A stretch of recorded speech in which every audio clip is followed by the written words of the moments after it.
It's Magic Marketing Monday. Here's your host, business coach and cutting-edge marketer, Brad Ross. I am Brad Ross, and welcome to today's episode of Magic Marketing Monday. What to do if you're getting a response, but not results from your marketing. I recently got asked a question from a past coaching client. Of course, his name will be anonymous, but I did ask his permission to share his particular situation and question with all of our viewers. He says, I'm using your free report strategy for getting more leads in the trade show market, and it's working great. I'm getting a 15% response rate of people requesting the information, but only about 1/5 of those people is asking for a meeting. The problem is that I'm not closing more of the leads that I'm getting in. What do you think I'm doing wrong? Well, I also had a similar question from a newsletter subscriber saying, Brad, I'm getting a lot of phone calls and a lot of emails from my website, but the amount of bookings is dismal compared to the amount of calls and inquiries I am receiving.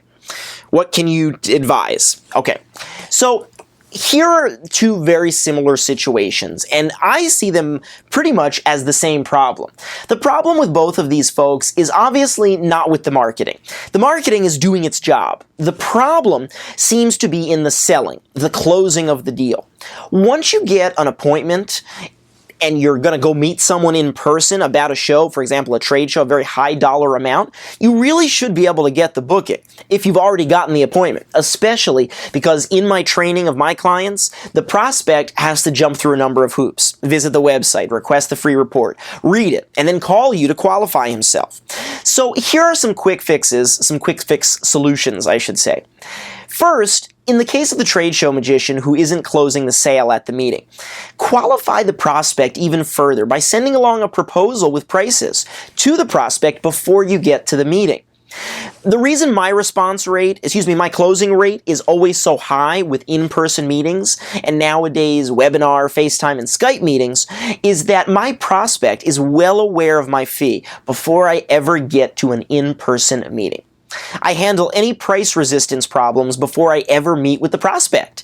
Then the only reason the prospect would say no is because they have a totally different choice of entertainment. I've already solidified in their mind that I am the only choice when it comes to magic. So now when I get to the meeting, we just have to talk about logistics. Maybe they physically can't do my show because they don't have enough space or enough personnel or whatever the case might be.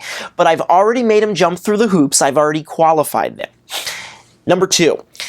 Lower your price. Now, before you jump on me and say, oh my God, Brad Ross is telling me to sell my magic services cheaply to undercut the competition. No, I'm not saying that. But if you're just breaking into a new market or you're just getting started altogether in magic, in most cases, you are going to have to charge less so you can get your foot in the door and prove yourself. This is a positioning strategy. The particular magician that was trying to break into the trade show market, he was asking for $1,800 a day. $1,800 a day for a 3-day trade show. That's $5,400 plus expenses, and he's never done a trade show. It's not going to happen, unless you just have dumb luck, which does exist, but it's not something you can count on, not something you can duplicate, and certainly not something you can build a thriving business on. Now, while this is not too outrageous of a fee in the scheme of things, it is near the top of the price spectrum for this market. And I know, we've all heard magicians walking away from a single trade show with $10,000, $20,000, even $30,000. But the number of magicians commanding that kind of money can be counted on one hand. It's also important to realize that the people making the really big bucks in that market for many years have provided more services to their trade show clients than just the actual performing aspect of the trade show. So regardless of whether you want to work more birthdays, kid shows, local gigs, whatever, or you're trying to book national and international trade shows, my strategy for breaking into any new market is this. Make sure your prices and your offer or offers are irresistible. You can do a lot of gigs, and you can be seen by a lot of people, and that's exactly what you want to have happen.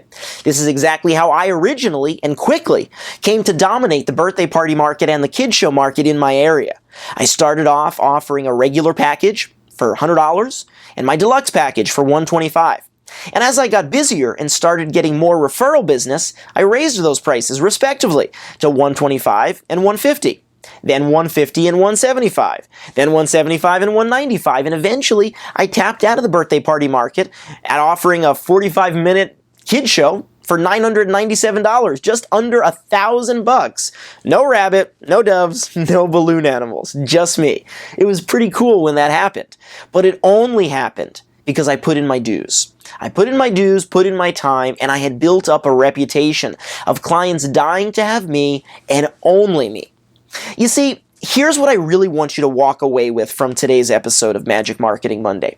The amount of money that you can command has to do with perceived value and economic theory of supply and demand. That's it. Perceived value, supply and demand. Write that down. Perceived value, supply and demand. If you are the same as every other magician that's out there, you are not going to be in demand. There is a huge supply of generic magicians. We talked about this last week on our Magic Marketing Masters webinar with Dave D. You don't want to be the commodity that's seen like everybody else. You don't want to be seen as the generic magician. The generic magician will always be able to be acquired at the lowest possible price. Now, as you start doing more and more shows, the demand for your service will increase, hopefully, and your availability will decrease, hopefully. This is exactly what we want to happen. And when this happens, the perception is that you must be very good because everyone wants to book you. And it's at this point and only this point, when you're basically turning down work, that you can and should raise your fees. I hope that makes sense. And I hope this gives you a better understanding of how to get some better results from your marketing and increase your sales. That's all I have for you today. I hope you have an awesomely productive week. Don't forget to kick some butt with your marketing, do what you love, and love what you do.